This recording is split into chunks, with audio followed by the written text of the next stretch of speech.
के यार के मुआइलू हो, खाली प्यार के यार के मुआइलू हो।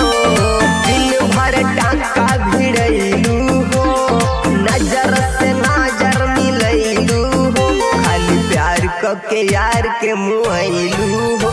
काहे हमारा से दूर जान गइलू हो।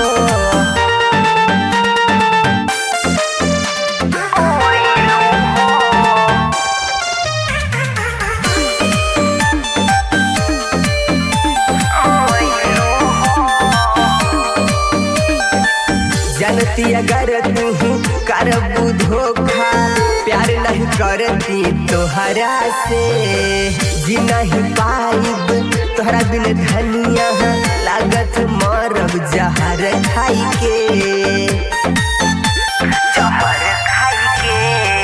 जानती की करबू जो ऐसे तू धोखा, प्यार नहीं करती तोहरा से, खाली हमरा के फांसी चढ़ैलू हो, तू तो दूसरा के गोदी में समैलू हो, खाली प्यार के यार के मुआइलू हो, खाली प्यार के यार के मुआइलू हो।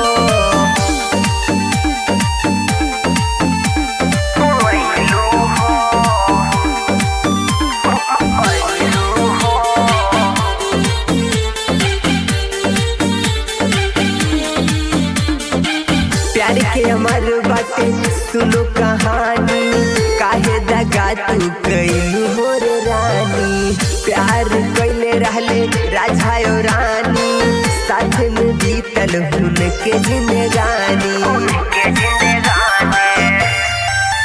कौनो बड़ा हन पार्टी पटैलू हो, कितना पैसा पे जाके बिकैलू हो, ओकरा साथे तू रात बितैलू हो, बोला कई दिन लागे सुतैलू हो, खाली प्यार के यार के मुआइलू हो, खाली प्यार के यार के मुआइलू।